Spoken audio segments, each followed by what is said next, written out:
Bismillahirrahmanirrahim. Assalamualaikum warahmatullahi wabarakatuh. Apa kabar teman-teman sekalian? Dalam video ini kita akan membahas tema mengenai observasi dalam penelitian. Sebenarnya tema ini masih nyambung atau masih berkaitan dengan video kita sebelumnya, yaitu penelitian kualitatif. Karena penelitian kualitatif itu salah satu teknik triangulasi atau keabsahan datanya itu menggunakan observasi. Dan tentunya jika kita melakukan penelitian kualitatif, akan sangat disayangkan kita tidak melakukan observasi terhadap objek atau subjek penelitian kita. Oke, jadi biasanya penelitian kualitatif dengan observasi ini adalah satu teknik pengambilan data yang satu paket ya. Oke, langsung saja kita masuk dalam pembahasan kita. Apa itu penelitian observasi dan bagaimana cara yang harus dilakukan peneliti untuk memulai penelitian observasi. Nah, kita perlu memahami terlebih dahulu apa yang dimaksud dengan penelitian observasi atau observasi itu apa sih gitu ya. Jadi observasi merupakan teknik pengumpulan data yang dilakukan secara sistematis dan sengaja ya. Ada penekanan di situ di sistematis dan sengaja karena tidak bisa kita itu datang ke objek penelitian tanpa mempersiapkan apa yang harus kita observasi, apa yang harus kita ukur di dalam penelitian kita.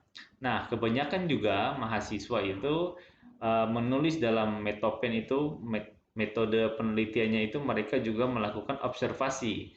Tapi ketika ditanya bahwa observasi apa yang Anda lakukan, dia hanya menjawab bahwa dia menunjukkan foto eh, dia di depan objek penelitian, misalkan di depan perusahaan tersebut atau di lingkungan objek penelitian. Nah, itu menurut saya itu bukan observasi, itu hanya mungkin jalan-jalan sambil foto-foto saja, tapi observasi itu harus sistematis yang dilakukan oleh peneliti dari awal kita itu sudah memiliki satu frame, kita sudah memiliki satu panduan untuk melakukan observasi dan observasi yang kita lakukan kepada satu subjek atau objek tertentu itu dengan kita lakukan dengan sengaja ya. Jadi tidak ada tiba-tiba kita jalan-jalan kemudian ada sesuatu yang menarik untuk kita lakukan observasi kemudian kita lakukan observasi tersebut. Nah, dan observasi itu harus dilakukan secara sengaja ya. Jadi memang niat dari peneliti ke lapangan itu untuk melakukan observasi. Oke. Kemudian kita lanjutkan, observasi itu melalui pengamatan baik secara langsung maupun tidak langsung terhadap gejala-gejala yang diteliti. Artinya langsung dan tidak langsung itu bisa kita lakukan secara langsung di lapangan maupun kita lihat rekaman video atau rekaman voice ya, itu bisa juga disebut sebagai observasi. Nah, pertanyaan selanjutnya adalah bagian-bagian apa yang akan kita observasi ya. Nah, ini ada beberapa ya. Yang pertama adalah watching atau kita melihat. Ini yang paling sering digunakan dalam sebuah penelitian karena peneliti itu datang ke lapangan untuk melihat fenomena yang terjadi, untuk melihat perubahan-perubahan yang ada, untuk melihat analisis verbal atau non-verbal yang didapatkan di lapangan. Nah, makanya lebih banyak peneliti itu melakukan observasi melalui penglihatan ya, melalui watching. Kemudian yang kedua adalah listening. Nah, listening ini juga bisa kita katakan observasi. Kita hanya mendengarkan saja seperti tadi yang saya katakan adalah mendengarkan rekaman atau voice note gitu. Itu juga masuk dalam observasi listening. Kemudian touching. Nah, meraba-raba itu juga masuk dalam observasi ya. Nah, kemudian smelling atau membaui ya, membaui itu namanya juga dalam observasi. Kemudian yang terakhir adalah reading atau membaca. Nah, itu juga masuk dalam observasi, seperti kita membaca sejarah-sejarah. Nah, itu masuk dalam sebuah observasi. Oke.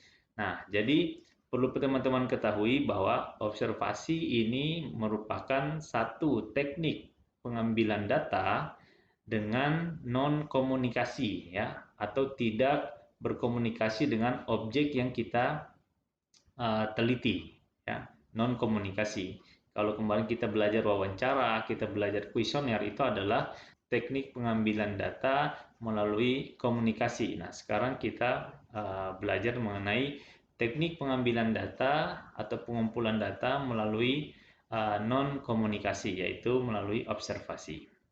Nah, kemudian apa yang kita observasi di lapangan biasanya? Nah, ada beberapa, ya. Yang pertama adalah observasi perilaku. Yang dimaksud dalam perilaku di sini adalah kita mengobservasi manusia, ya. Mengobservasi perilaku-perilaku manusia yang kita temui di lapangan. Contohnya di sini adalah analisis nonverbal. Analisis nonverbal di sini seperti kita melihat sesuatu yang di luar kata-kata, ya, di luar kata-kata, seperti raut wajah, mimik, kemudian gerak-gerik, itu merupakan observasi dalam analisis nonverbal. Kemudian yang kedua adalah analisis linguistik. Nah, analisis linguistik ini kita melihat atau mengobservasi perkataan seseorang, seperti dia berbicara, dia ngomong apa saja, itu namanya observasi linguistik. Atau yang selanjutnya adalah observasi ekstralinguistik. Nah, ekstralinguistik ini seperti penekanan dia terhadap kata-katanya. Misalkan kalau kita lihat Presiden Soekarno ketika berpidato itu kan sangat berapi-api. Itu namanya observasi ekstralinguistik, tekanannya, tone-nya gitu. Kemudian analisis spasial, atau kita melihat hubungan antar manusia, ya, bagaimana cara dia bersalaman dengan orang lain, atau misalkan bagaimana dia melayani nasabah. Nah, itu namanya analisis spasial atau hubungan antar manusia. Nah, kita sebagai peneliti tidak terlibat langsung di sana, tapi kita melihat. Nah, kita mengamati secara langsung di lapangan, itu namanya observasi. Kemudian selanjutnya adalah observasi non perilaku, atau observasi-observasi yang dilakukan bukan untuk ditujukan kepada manusia, ya. Contohnya di sini adalah analisis rekaman. Nah, kita melihat rekaman yang sudah kita ambil di lapangan misalkan, atau rekaman suara, atau rekaman video, itu masuk dalam analisis non perilaku. Kemudian yang kedua adalah analisis kondisi fisik. Misalkan kita lihat susunan-susunan produk di toko, apakah sudah sesuai apa belum, atau bagaimana, itu namanya analisis kondisi fisik. Kita lihat barangnya itu sudah rusak atau belum, nah itu namanya observasi kondisi fisik. Kemudian analisis proses fisik. Nah, biasanya ini terdapat dalam pabrik-pabrik. Nah, itu kita lihat dari barang mentah kemudian diolah sampai menjadi barang siap diedarkan, siap dijual, apa saja yang terjadi selama dari barang mentah sampai ke barang siap dijual, itu namanya analisis proses fisik. Nah, itu masuk dalam observasi bukan perilaku atau non perilaku.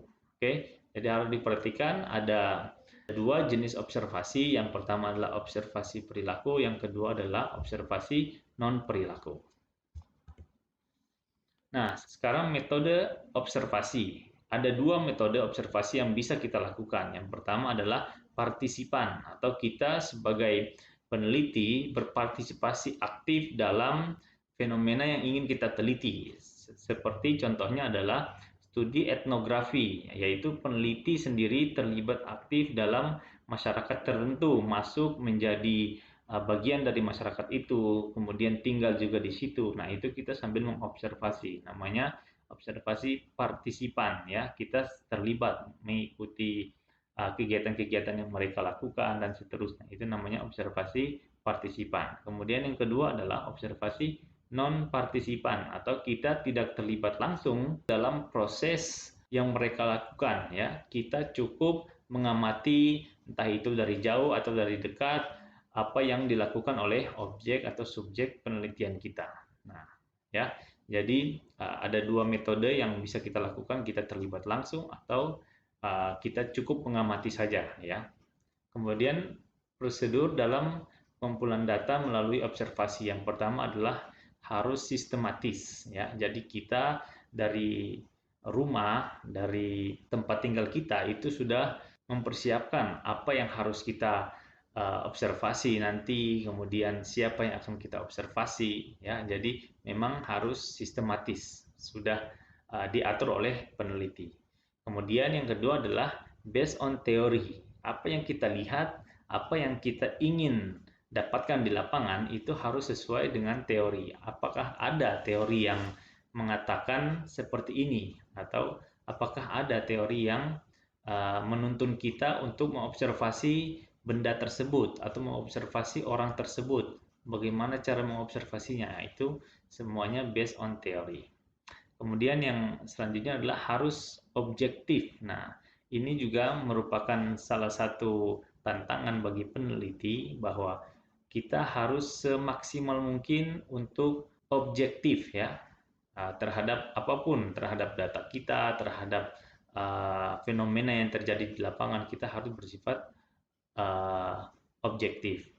Kemudian yang selanjutnya adalah peneliti juga harus cermat dalam melakukan observasi. Jangan-jangan ada yang terlewat, atau misalkan jangan-jangan responden itu telah mengetahui bahwa dia diobservasi sehingga dia berbuat baik, melakukan hal-hal yang baik. Nah, itu peneliti harus cermat dalam melihat itu, ya. Kemudian ada juga peneliti juga harus cermat dalam melihat setiap perubahan yang terjadi dalam fenomena yang kita amati. Nah, itu juga harus cermat, dibutuhkan kecermatan oleh peneliti. Nah, ada beberapa keunggulan dan kelemahan dalam metode observasi. Yang pertama adalah keunggulannya sebagai validitas data. Nah, seperti yang saya singgung tadi, observasi itu dilakukan untuk meng-cross check atau mengkonfirmasi apa yang kita wawancarai itu apakah sudah benar dengan keadaan yang sebenarnya, sehingga kita butuh validitas atau butuh validasi dari apa yang mereka katakan tadi. Nah, validasi itu bisa kita dapatkan melalui melakukan pengamatan atau observasi. Oke, sehingga dalam penelitian observasi kita itu dapat menggambarkan kejadian yang sebenarnya, ya. Misalkan kita mewawancarai, dia mengatakan A, kemudian kita observasi kok B, berarti kemungkinan dia itu berbohong karena yang kita lihat tidak sesuai dengan apa yang dia sampaikan tadi. Nah, kemudian yang kedua adalah dalam kasus tertentu sebuah penelitian hanya bisa dilakukan melalui observasi. Ya, contohnya misalkan kita akan meneliti perilaku bayi. Nah, seperti itu kita harus melakukan observasi, tidak mungkin kita melakukan wawancara atau menanyakan kepada bayi tersebut. Nah, sehingga kita harus dan wajib melakukan observasi, tidak bisa menggunakan teknik pengumpulan data yang lain, ya. Atau misalkan kita mau melihat perilaku preman di pasar misalkan. Nah, itu juga kemungkinan besar penelitian kita hanya bisa dilakukan oleh teknik pengumpulan melalui observasi, karena jangan-jangan nanti kalau kita wawancara kita akan menjadi korban dari preman tersebut, sehingga lebih cocok dilakukan melalui observasi. Atau mungkin kita mau meneliti isu-isu sensitif lainnya yang tidak bisa kita lakukan wawancara, atau respondennya itu tidak mau diwawancarai, ya, mungkin dia sibuk atau dia itu tidak mau dengan alasan-alasan yang dia kemukakan, sehingga kita bisa melakukan melalui observasi. Nah, selanjutnya adalah kelebihan yang ketiga adalah observasi ini dapat merekam keadaan dengan apa adanya tanpa rekayasa. Nah, ini juga merupakan salah satu keunggulan dari observasi, karena apa yang kita lihat di lapangan, apa yang kita lihat yang terjadi, itu adalah kejadian yang kemungkinan besar itu adalah kejadian yang alami, yang sebenarnya terjadi, sehingga observasi ini bisa dipastikan bahwa apa yang kita lihat ini sudah benar-benar sesuai dengan keadaan yang sebenarnya. Oke. Nah, selain kelebihan dari observasi, ada beberapa kelemahan juga yang terdapat dalam teknik observasi. Yang pertama adalah sangat mungkin terjadi subjektivitas karena yang mengamati adalah lagi-lagi manusia sehingga selalu ada uh, subjektivitas dari seorang peneliti. Oke. Kemudian yang kedua, observasi tidak dapat menjangkau ide, perasaan atau pendapat orang lain yang diobservasi karena kita itu tidak komunikasi atau non komunikasi sehingga yang kita dapatkan adalah gerak-gerik orang tersebut, bukan apa yang ada di otaknya, bukan apa yang dia pikirkan. Dia mau melakukan apa? Nah, itu kita tidak tahu ya. Karena kita hanya melakukan teknik pengumpulan data melalui observasi atau non komunikasi. Kita tidak tahu apa yang sedang dia pikirkan. Mungkin saja misalkan kita lihat dia bekerja itu malas-malasan misalkan. Padahal kita tidak tahu mungkin di rumah dia ada bermasalah atau hal-hal lain yang menyebabkan dia itu kinerjanya tidak maksimal pada hari itu. Nah, itu akan tidak bisa ditangkap oleh penelitian observasi. Kemudian, jika individu mengetahui dirinya sedang diobservasi, maka kecenderungan individu tersebut akan berperilaku baik, ya. Padahal misalkan dia jarang melakukan hal tersebut, padahal dia sering melanggar misalkan atau berperilaku buruk, tapi karena dia merasa bahwa kita sebagai peneliti sedang mengawasi dia, maka dia akan berperilaku yang baik menurut kebanyakan orang, sehingga itu juga bisa menjadi kelemahan dalam metode observasi. Nah, selanjutnya pengumpulan data melalui observasi itu harus menjawab 5W1H ini ya. Yang pertama, siapa yang akan kita observasi itu harus dipikirkan oleh peneliti ya dari awal sebelum observasi dilakukan. Nah, misalkan di sini kita akan mengobservasi Presiden Jokowi misalkan ya. Kemudian yang kedua yang harus kita jawab adalah apa atau bagian yang ingin kita observasi itu bagian apanya. Misalkan kita ingin mengobservasi perilaku Presiden Jokowi ketika di rumah gitu ya, di rumahnya bukan di kantor atau bukan yang sedang bekerja. Kita mau melihat perilaku Presiden Jokowi ketika menjalankan kesehariannya ya, bukan sebagai presiden tapi sebagai kepala rumah tangga misalkan. Oke, kemudian kenapa? Alasan yang menyebabkan kita melakukan observasi pada objek tersebut. Nah, kenapa kita harus melakukan observasi untuk melihat keseharian Presiden Jokowi di rumahnya? Nah, itu juga harus kita jawab terlebih dahulu. Kemudian kapan kita melakukan observasi itu sehingga kita akan mendapatkan data yang valid ya, tentu saja ketika Pak Presiden tidak bekerja ya, sedang tidak bekerja atau sedang di rumahnya sedang dengan keluarganya, entah itu makan malam atau entah itu bercengkrama dengan keluarganya. Nah, itu waktu-waktu yang tepat untuk kita lakukan observasi. Kemudian bagaimana caranya? Karena itu presiden tentu saja ada perizinan yang harus kita urus, kemudian harus janjian dan seterusnya dan siapa yang perlu kita temui. Nah, itu kita harus sudah mempersiapkan itu terlebih dahulu.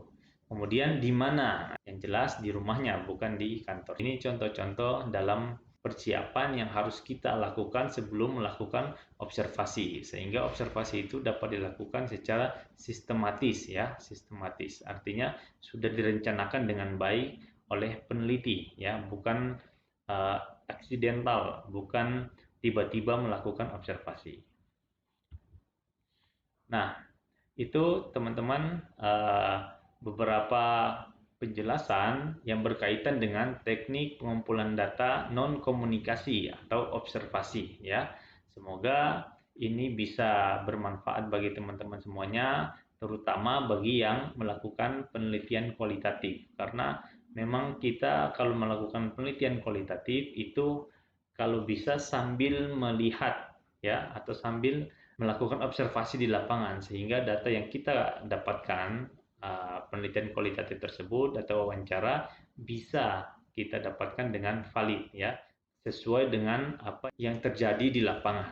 Oke, cukup sekian. Semoga video singkat ini bisa bermanfaat bagi teman-teman. Kita bertemu dalam video kita selanjutnya. Saya akhiri. Assalamualaikum warahmatullahi wabarakatuh.